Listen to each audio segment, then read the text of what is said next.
Afternoon. Welcome one, welcome all. 1,000 registered, that's right, 1,000 registered. Some even in virtual waiting rooms, I understand. I don't know what that means. It's a technical term, I think. But they too hoping to join us, room permitting. My name is Daniele. I'm CEO at United Way, Greater Toronto. So glad to have this time together. Our IT and tech friends are in the back, magically muting you. So your pets, your kids, your partner will magically be on mute, and we will get through this together, as we always do. We've got Adriana, one of our team, moderating from the background. Please, as you hear, as you think, send any of your thoughts or questions to president@uwgt.org. president@uwgt.org. She will then send those over to me for our question and answer period. So glad to be with each of you, sitting at your home office, at a kitchen table, in a corner, in the basement, in a time when we are all reminded of the comfort and safety of home, wherever that is, with whomever that may be. When we are grateful for a place to call home, for family, for friends, neighbors, for food, shelter, someone to check in and say, how are you? In a time when we are reminded of those who found a home here on these shores so many years ago. And we are grateful to be part of the One Dish, One Spoon Treaty and peaceably share this land, these resources, with the Haudenosaunee, Wendat, Anishinaabe, and the Mississaugas of the New Credit. And United Way is so grateful for each of you. Part of what I so often refer to as this uprising of care. Over 140,000 donors, close to 400,000 people each year who give time and talent to this place we love.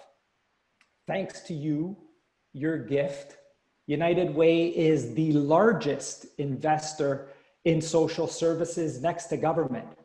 You fund a network of agencies across Peel, Toronto, and York region.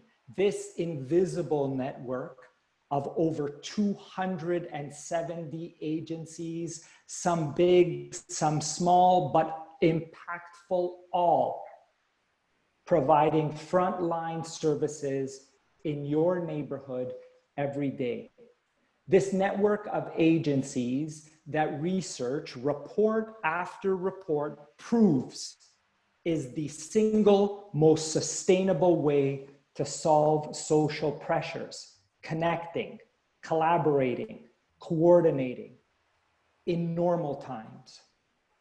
And this network that we know matters more, even more, in unprecedented times like now. In fact, research from Chicago heat waves to 9/11 to Canada's wildfires all show that the stronger the sense of connection, people, agencies, government, donors, labor, companies, all working together, the stronger the network, the more resilient the response and recovery post-crisis. We need this social infrastructure, this safety net that you have been supporting for decades. We need it now more than ever. Call it what you want. Unprecedented, crisis, wartime. All the research proves, all I know, and all you show by giving, by joining us today, is that the answer lies in and with community, connecting, collaborating, coordinating in a united way. And thanks to you, United Way has been hard at work behind the scenes, behind the headlines, leveraging your gift, activating our network of agencies and partners, amplifying our impact locally in the GTA and nationally. In fact, thanks to you, we were first out of the gate to provide flexible funding to our frontline agencies in Peel, Toronto, and York, so they can do what they do best, meet emerging needs as they see fit. We partnered with the City of Toronto to connect United Way's network of agencies into the emergency response plan in a community coordination cluster. We've been working with the region of York on COVID community coordination to be announced shortly, and with the region of Peel at action tables on food, domestic violence, and seniors.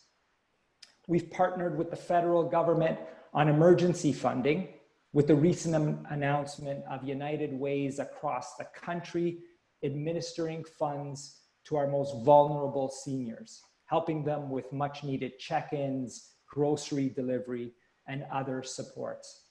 And we've launched our Local Love Fund here in the GTA and with United Ways across the country, already beginning to invest back in neighborhoods to meet emergency needs. All thanks to you.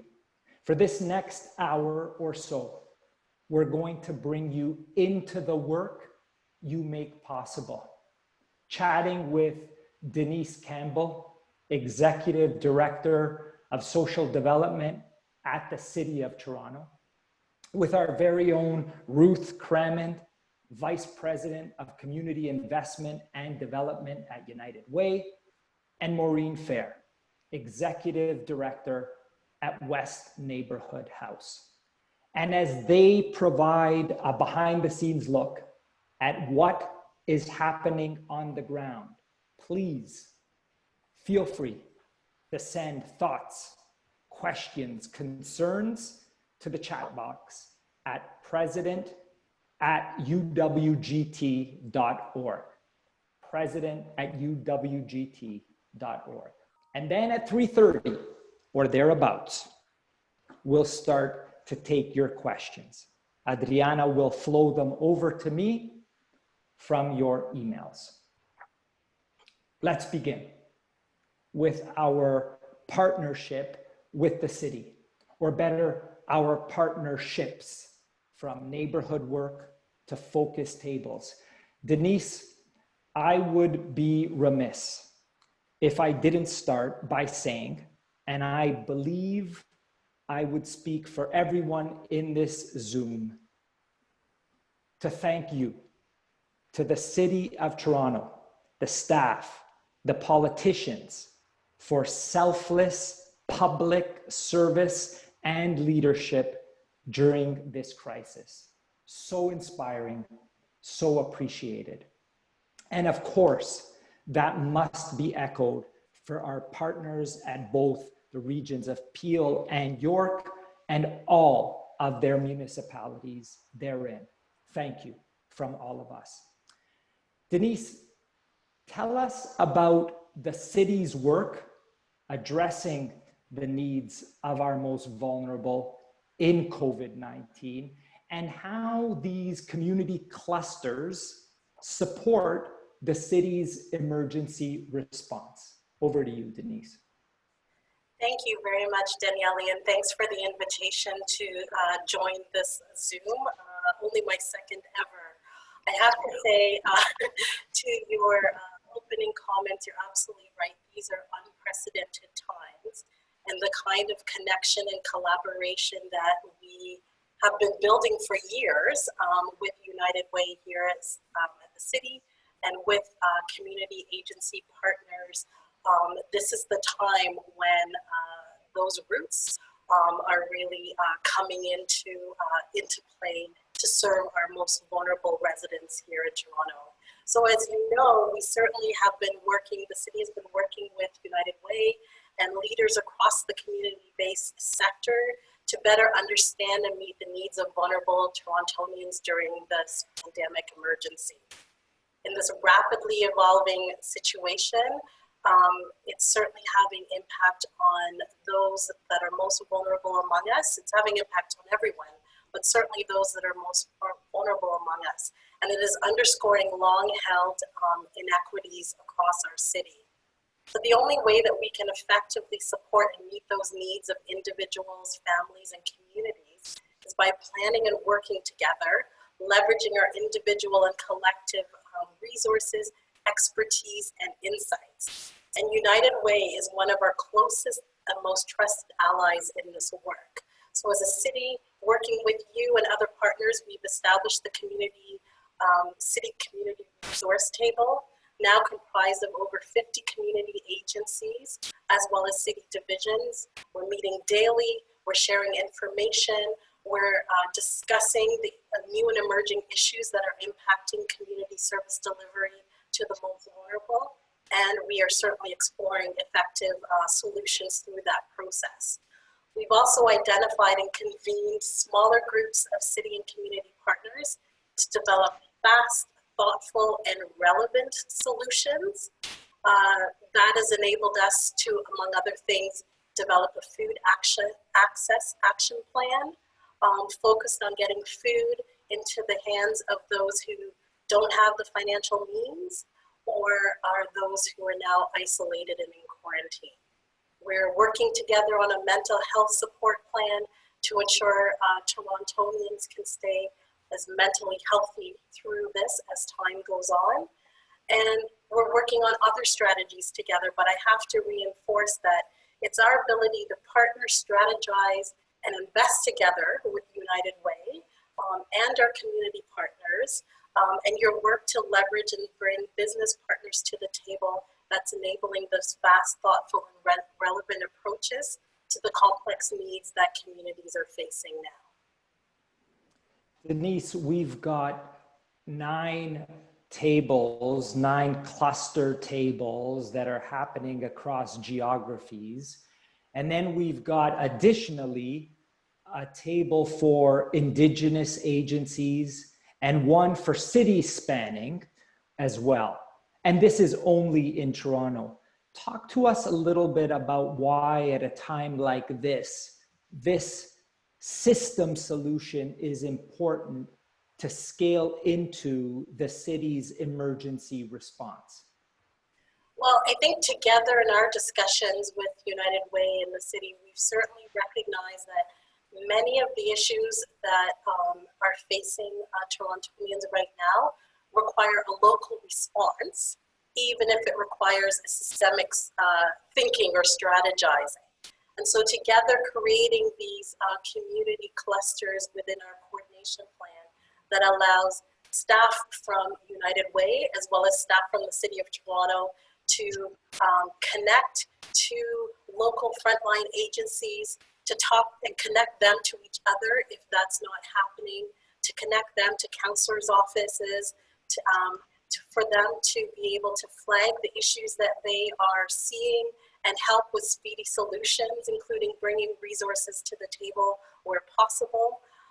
It's that on the ground, local solutioning that I think is allowing us to move much more faster to respond to local needs. It's allowing for the relationships that community agencies have worked long and hard to establish for us to leverage those relationships in effective solutions.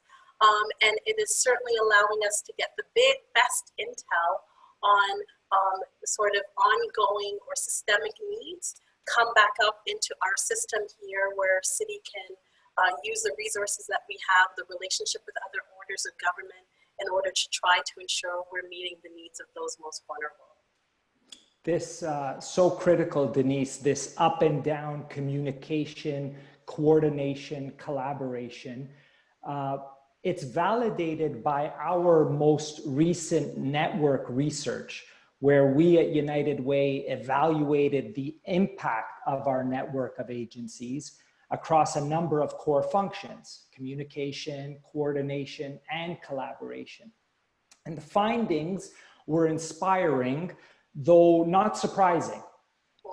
Also critical, however, for this new reality. 4 findings that I'd like to share with the group that reflect the city partnership and how we are building in this COVID-19. Number 1, our United Way network of agencies, this ecosystem that so many of you fund, is extremely well connected. In fact, the researcher who has spent years evaluating this type of work nationally and internationally said categorically that our GTA network of agencies is one of the strongest networks she has seen and studied, thanks to you. Number 2, the network is resilient when stress tested by eliminating 5, 25, or 50% of our most connected agencies. It still demonstrated a strong web of communication, coordination, and collaboration. All of these are incredibly important in these times today. Number 3, the research indicated that our network has multiple connection points by sector: mental health, homelessness, early years, but it's also well connected by geography: North Etobicoke, Scarborough. And 4th, the agencies are as well connected to other institutions like local government, public health, hospitals, schools. Again, important linkages in this time. Not surprising for those who do this work, but critical as we talk about COVID-19. Ruth, you tirelessly lead our community impact strategy, oversee our investments in the community. Talk to us about how we are activating this network to build local solutions to meet emerging needs. Ruth. Thanks, Daniele. And thanks to our partners. In a time of crisis, what we're finding is we have to think about a phased response. And I think we've learned this from other crisis response that have happened in other jurisdictions around the world, even though this is a very unique situation. But I think the first order of business has been to work with public health and with our network of agencies to prevent spread and keep staff and participants safe on the ground that are delivering service, especially among, for example, the homeless population, which we've all been extremely concerned about. And then we're working with government and community partners to make sure that people are getting access to food. That's been the first one that Denise spoke about. And critical supplies. You know, we're hearing from seniors, for example, they might need their medicine. And certainly with the announcement yesterday that anybody over 70 should not even be going shopping, you know, they need access to groceries and medicine. And one of our agencies told me they need access to things like Band-Aids or first aid supplies from their local pharmacy. So some very simple things that suddenly become very, very complicated in this particular moment. And then the other kinds of things we're hearing about are increases in domestic violence. So, for example, one of our funded agencies reported a tripling in calls in one evening alone around domestic situations. So those are the sorts of things that we're seeing, and we're working out from the most critical out to the next and the next in a kind of systematic way, but also in a very quick and responsive way, because we have all these incredible partners on the ground through this network of agencies. So the way we're working is with these clusters. I wanted to bring a couple of really specific local examples that I think might bring to life some of the system that Denise is describing. So in some of these clusters, we're seeing unlikely partnerships. We've seen in Scarborough, where a local food bank that normally people would come to, that people can't get out to, has partnered with a Meals on Wheels delivery service, and the Meals on Wheels delivery service is picking up the hampers and taking them not only to seniors, but also to families that might be isolated. We've also heard from our agencies that some of the small ones don't even have equipment like the one we're using today for this Zoom call. And we have another cluster that's working together and has found another nonprofit that refurbishes computers, and we're trying to get them out to the agency staff so that they can go online to help newcomers who can't speak English, and perhaps provide advice and support to them online and otherwise in their own languages, so they can actually understand about this COVID crisis. So that's another example we've heard is seniors, for example, who don't speak English, are confused by all the information. They're not sure how to stay safe and well. And so our agencies have been super creative about finding different ways to deliver their service. So lots of the agencies on the ground are open, they're operating, they're running drop-ins, they're running food banks, Maureen will tell you, they're delivering home services where they need to, and we're so proud to be able to support them in that way. But we also need to help them connect with each other so they can find some creative solutions in a very strange and difficult time. So interesting, Ruth, when you think about some of the examples you've given, whether those are in York or Peel or in Toronto, of course, and the innovation that we know is happening as a result of these clusters.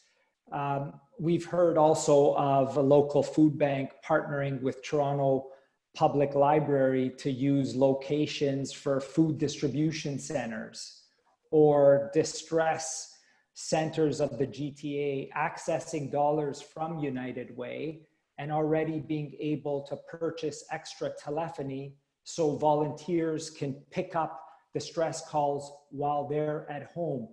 These are just some of the examples, Ruth, it feels, from these cluster tables that seem to be emanating and then linking back up to the city. One, I think, that I was taken aback from, that we were informed from 211, an isolated senior from Toronto called into a national call-in show in Vancouver on how people are coping during the COVID-19 emergency. She told the show's host she hadn't eaten in 6 days and had no one to call, not one person. So the show's host in Vancouver contacts a friend who works at the City of Toronto. The City of Toronto calls United Way funded 211, and within minutes, the 211 staff works through our network and a United Way funded agency to deliver food to the senior with ongoing follow-up in her neighborhood at a United Way funded agency on the ground. An agency just like West Neighborhood House and their executive director, Maureen Fair. Maureen, maybe you could tell us a bit about Community West Neighborhood House first, and then how West Neighborhood House is impacted by COVID-19. Maureen, over to you. Sure, Daniele. West Neighborhood House serves downtown West Toronto, which is a bit of a microcosm of Toronto. Maybe not the whole GTA, especially the more suburban communities, but certainly there's a microcosm here. We've got frail immigrant seniors living at home alone. We've got homeless people. We've got families with bored kids, and even more troubling, bored youth. We've got newly unemployed workers. We've got small businesses straining to survive and probably not being able to make next month's rent. There's a whole bunch of different kinds of people who are affected, and that's where the United Way network tries to cover all the bases. This is it's a disaster, and it affects a whole bunch of different communities slightly differently. So we, like many other United Way agencies, our doors are closed to the public mostly, but we are absolutely available to people for the phone calls and the online communications, including, not to be too heavy, our online Zumba class for the seniors, which was apparently just a rave kind of happening for the seniors in the little Portugal community. So people are finding ways to connect and communicate and to get through this. Of course, on top of the vulnerable people we already serve, there's now newly vulnerable people, especially as I keep circling back to the newly unemployed, who these government new benefits are an absolute wonderful, solid, simple and elegant help there. And kudos to both the provincial and federal government for that. And I know you guys at the United Way had some push behind the scenes for that, and we're really grateful. It will help a lot, but still, there's new anxieties. There's a whole new sense of loneliness. Some people are talking about it feeling like solitary confinement. And frankly, many of them are talking about, I can only do this for another couple of days or another week, not really understanding how long this is going to go on yet. And so we, as Ruth said, we've got immediate work to be done, but we are already planning now within the networks, within the community clusters for the next wave of problems as people get a little too tired of being home alone, get a little bit too freaked out about their financial stresses. And what do you think that next wave is going to look like? I mean, you've talked a little bit about the tension that could come and the fact of being not together in this case. What are you imagining the next few months are going to have to look like for us? Well, start with the worst case scenario, but that's dealing with death. And we don't think that our society is very used to doing that. Our staff who work with seniors and our staff who work with homeless people, especially since the opiate crisis, unfortunately are very much more used than most people to working with death. Not just the logistics of it, which are plentiful. There's a lot of arrangements and, you know, logistical things around dying and death. But of course, the main thing is the grief and the bereavement and the sense of loss and disconnection that people will feel after experiencing deaths in their community, whether it's in their family or with other neighbors. There is going to be a new way of seeing our world with all these deaths that are expected to happen. And I'm not going to be able to put a sugar coat on that at all. And I don't think the public is fully understanding the volume of deaths that are coming. On a different note, much less grim, but still very serious for many people, is the financial implications of losing their jobs and of businesses going under and not being able to get those people back in their jobs even after the pandemic is over. We're not sure how many businesses, especially the small businesses along the retail strips that define our neighborhoods, how they're going to be able to survive and re-employ people in, you know, pretty low wage jobs. So those folks weren't rolling in wealth to begin with, either the owners of these small businesses nor the staff themselves.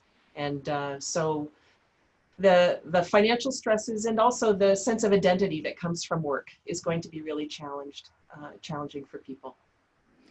How, Maureen, is your staff, this invisible network of frontline people, how are they coping during this crisis, often with lack of equipment and just the burnout themselves? What's your pulse of where your staff are at?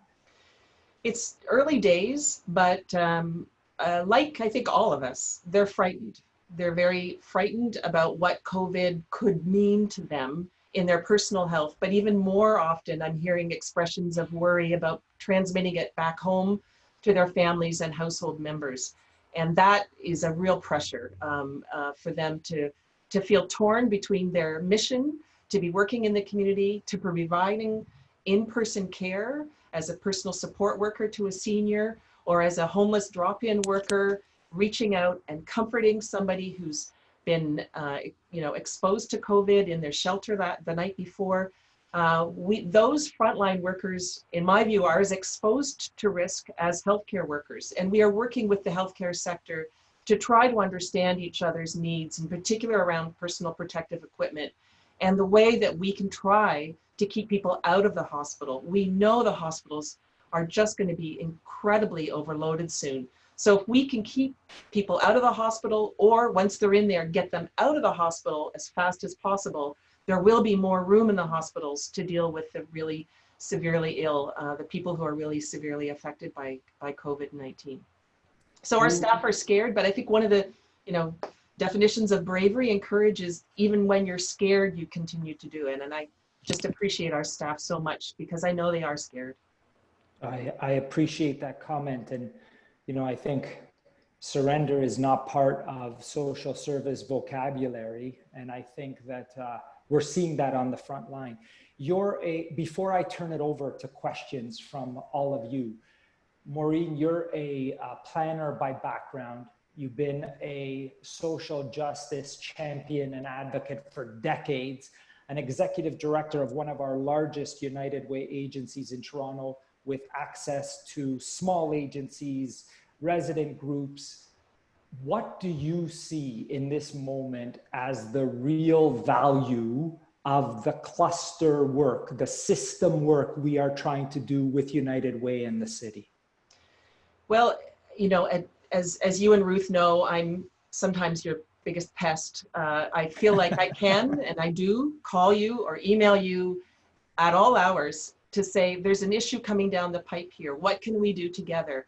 And I've appreciated so much, and I need to name Ruth, because over a weekend, Ruth worked with me and Toronto Neighborhood Centers folks to talk to the city staff, and within literally 48 hours got community city response table going. So we talk daily at 1:30 to see what are the emerging issues, and they're so diverse. So all the different departments of the city are reflected there as needed through their city's emergency response table.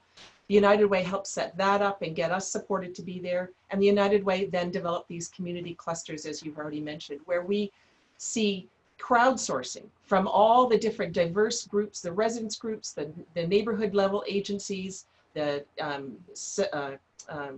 ethno-specific agencies and multi-service neighborhood centers like us, all crowdsourcing. What is the issue coming up here? What's the issue coming up there? Who has the resources to do that? Which language do we need this covered in? A multitude of really complex issues are surfaced at these tables, and then a lot of problem solving goes on in the local setting, but the systemic issues, the patterns that are coming up are fed up to the coordinating table that the city and the United Way lead. And that's where those more systemic issues, we know that you guys are taking a lead on taking to the levels of government who are in the best position to respond to them. Thank you. We appreciate that. We appreciate the connection we've got to the ground through agencies like West Neighborhood House. And we've given you a snapshot today of what's happening mainly in Toronto, but know that these same cluster tables are evolving in the region of York and in Peel, all local, all based on the needs of government and agency partners there. I want to thank Denise, Ruth, Maureen. They're staying with us, of course. I want you to send any questions you might have through to president@uwgt.org. We're already starting to see a number of questions come in, and I'm going to start with a question over to you, Maureen. Are there places for disenfranchised populations to gather with appropriate distancing, given that libraries and other drop-ins are closed and or closing rapidly? There are a few. So there's about 50 drop-ins across the city, and there's only about 6 of us still open. It's been very difficult to maintain the physical distance that we need to have for safety. But we're screening at the front door. We are wearing masks inside, and we are trying to keep the physical distance. So there are some spots. The other thing the city is doing, and Denise can speak to this, is the shelters that are usually just overnight are also staying open during the day to try to have people shelter in place. But I will say that many of you who know people in your lives, there are people who are just not compliant or who are defying orders from any kind of authority. That could be a teenage kid in your family. It could be someone who's got mental health issues. It could be somebody who's had so much trauma in their life, they're only focused on the next thing and not being able to see the bigger picture. And that's the group we're so worried about. The drop-ins, we feel, do need to stay open for that group that will be continuing to sleep rough or to sleep in shelters, but they are not probably going to be able to stay 24/7 in one place. Denise, any hot pursuit on that and what the city is doing around distancing, especially with the homeless? I know you've already got 5 shelters up and running. So I certainly appreciate Maureen's comments around the drop-ins and shelter support and housing here at the city has been working with the drop-in centers to do exactly what Maureen described. But I think in addition to that, we certainly have been trying to plan and respond to meet all of the medical officer of health physical distancing requirements. So right now, for example, bringing in up to 4,000 hotel rooms online in order to be able to maintain that physical distancing. Right now, historically, beds within shelters are 2.5 feet apart, and to get them to 6 feet to keep everyone safe requires doubling the capacity. We certainly are also we've created a facility to house those who are waiting for, are street involved and waiting for their tests to come in, and then also needing to create, and we've opened this past week, a facility for those who are in recovery from COVID. So all of those things are requiring fast responses, community partnership, and intergovernmental support in order to achieve them at the pace required for communities. Thank you. Ruth, I've got one for you that's just come in. There are faith-based meals programs in Newmarket for seniors that are being canceled. We hear of Meals on Wheels programs who are beginning to lose volunteers, worried about their own health. We also know United Way has started a local love fund and received some federal dollars for senior supports.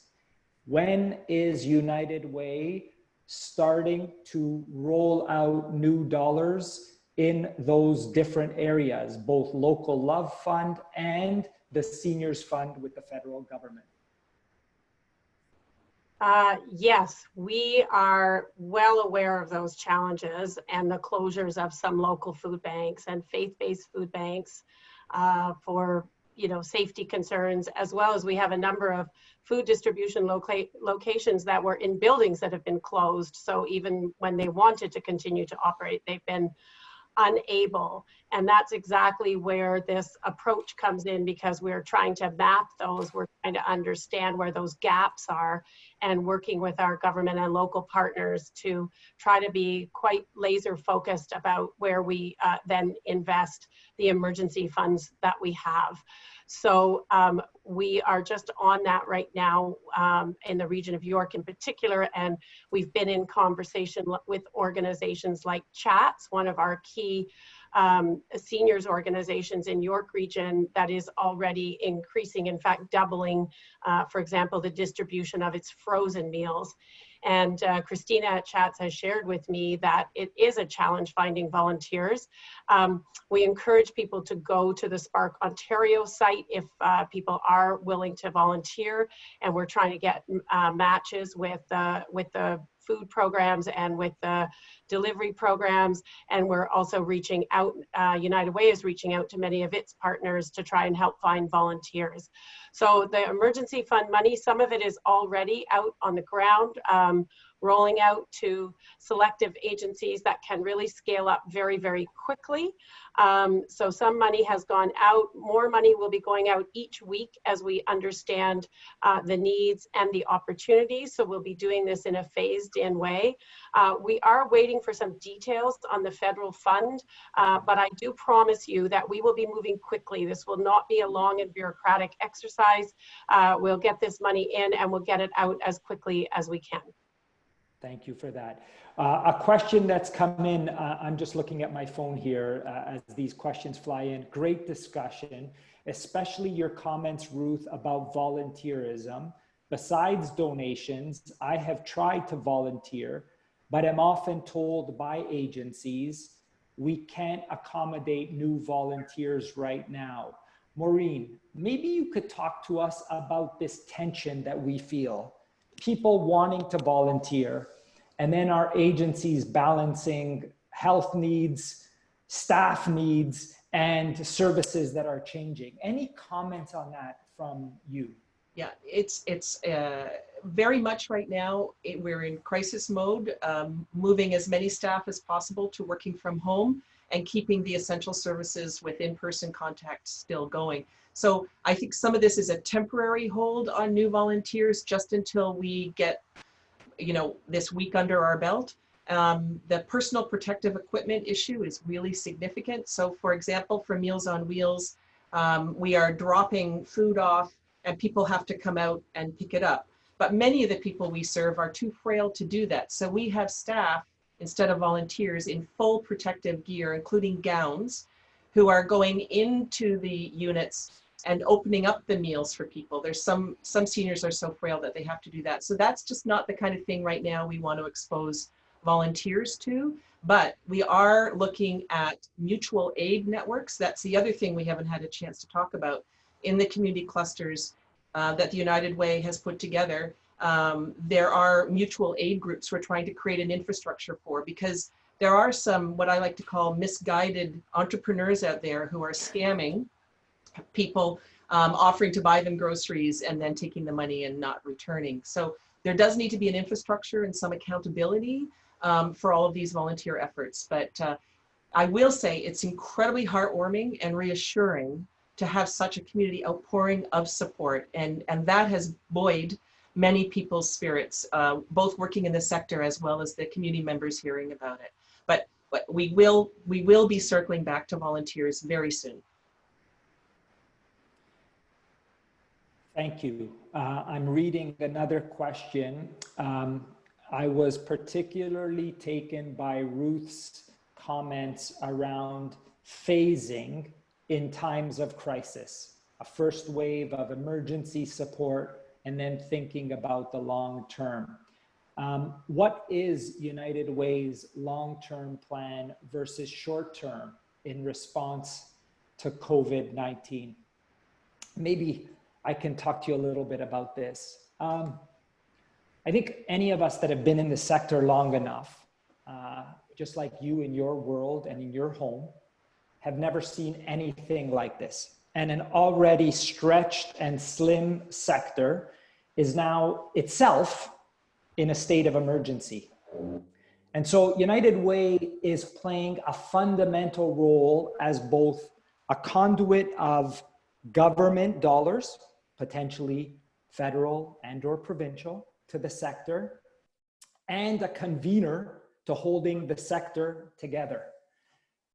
And this is important because the very agencies that people rely on, the agencies that they knock on for support, are currently going through their own financial crisis and community service crisis. And we know this economic situation is going to have ripple effect not only on those currently accessing support, but also others who will continue to come. So to meet the needs of the community, we're continuing to ask people to give, to not only sustain the agencies that we fund, who are going to experience fundraising decline and revenue decline, and to create new programs and emergency responses over this time. And this is really the long-term phasing that we're looking at. Immediate needs, shortly post-COVID, and then longer term, a year later, what does our sector look like? And that is really the convening and conduit role that United Way is mapping out for itself, and thus the need for not only new dollars, but continued support for our agencies who are going through their own economic crisis. And as Ruth said, we are aiming for a 24 to 48 hour turnaround on any requests that come in for emergency funding while we monitor what our agencies are doing as well. Other questions coming in. Let me just keep an eye on this as we keep an eye on time as well. We have a few moments left. Someone asking, will agencies be ready to take volunteers on a virtual basis? Maureen, any comment on that? Virtual volunteers.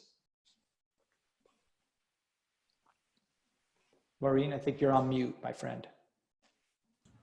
Absolutely, we do think that there's a role for virtual care for volunteers. One of the things we're exploring right now very quickly is to see if we can get some volunteers trained on explaining to people what that new Community Canada Emergency Response benefit is, and helping people understand what that is compared to EI, employment insurance. So we think there's some quick information and referral work that could be done remotely or online that would be needed right now and safe for volunteers to do. I would also love to jump in and say, for example, the distress centers are definitely working with remote volunteers. One of the really important things for people who want to volunteer is people will need to undergo some training. Like, it takes some commitment to really be able to help out. So if you do want to deliver Meals on Wheels, there will be some probably virtual training for health and safety. If you want to be a distress center caller or receiving calls, they also have a very extensive training because some of the calls that are coming in might be very, very difficult. And they like to make sure all of our agencies work hard with volunteers to make sure the volunteers are really ready to be up for the task as Maureen is identifying.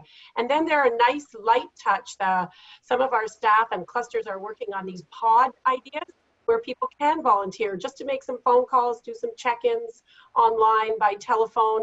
And so those are emerging too, and we'll be able to post those and perhaps share some of that information with those of you interested in this from this call. Ruth, I've got another question from one of our donors joining. I know many agencies have had to stop programming because of COVID-19. Others have had to lay off staff. Has United Way stopped any funding of agencies? No, we have continued with all of our core funding to agencies at this time as we sort of understand the waves and as we understand the needs. And we have been very clear with agencies that they can and should, and we've encouraged them to repurpose their funding, repurpose to those most urgent needs that I was describing as we understand, as we phase in responses. And then also repurpose to addressing the social distancing and the creative ways in which, as Maureen said, people can offer, virtual yoga classes for seniors or online learning for young people who might have previously been doing in-person learning as they prepare for career pathways. So we have encouraged all agencies to repurpose. And in fact, we are hearing that most agencies are able to do a lot of repurposing of their funding, telephone reassurance, online, Zoom, and then in-person where required. Thank you. I think we're going to have time for one more. Thank you, DZ. Super helpful. How can I help? I just want to help. So you're here. You're hearing the work you make possible. If you're here, you're either a donor, frontline agency, or a partner. So you are helping, but let's begin. Number one, take care of yourself. Take care of your family and your neighborhood. Call on somebody. I don't need to tell you this. You're here. You get it. Number two, consider contributing, whether that's additional dollars to the local Love Fund or time, volunteering, and contact us. You can do it again through president@uwgt.org.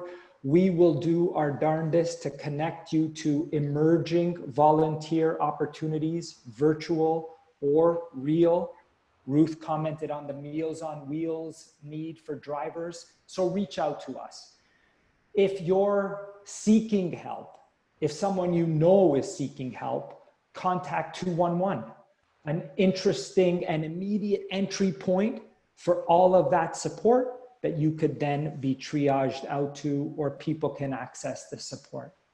So 3 quick ways for you to think about taking care of yourself, investing and or giving time and talent for us as well. Folks, thank you. Thank you to Denise, Ruth, and of course, Maureen. Thank you all for joining, for understanding the work that you make possible. I cannot underscore that enough. This is your work. We at United Way are mere means to your end of delivering this frontline support. Thank you.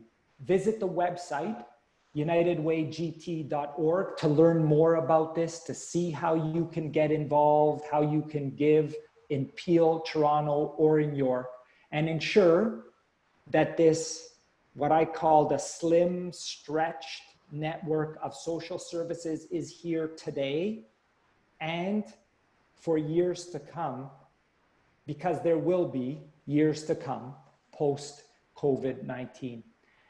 If you might, I'd like to end with an email that I received 2 weekends ago after a press conference with the City of Toronto, when we announced our partnership on the coordinated cluster tables and part of their emergency response. It's an email from one of the frontline staff at this tiny United Way agency that you fund. And I quote, "It has been a brutal week. The hardest, most testing in my decades on the front line. Setting up our staff to work from home and some to manage our sites. Phone trees to people who can't come to our drop-in, but need to hear a human hello. Trying to get food to families with empty fridges, people calling to volunteer, companies wanting to send stuff. You get it. Overwhelming, overwhelming in every sense of every letter of that word." And then I turned on the City of Toronto daily update. I heard about more people testing positive. That day, a paramedic, a senior, and a homeless person too. And I thought about all the people we serve every day. And then United Way came to the podium. And at the end, you stopped and looked right at me. I swear you looked right at me and said, "Thank you." And all the United Way agency staff on the front line,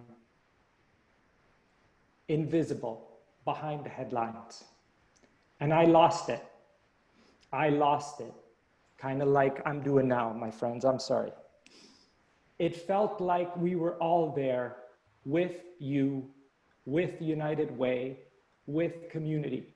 Thank you, United Way, every one of you, for being with us on the front line.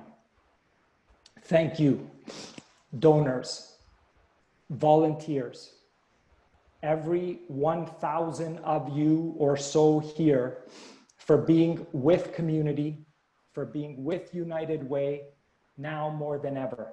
Take care of yourself, take care of each other. We'll see you soon for another update on the work we are doing at our next webinar. Thank you for being with us. Cheers.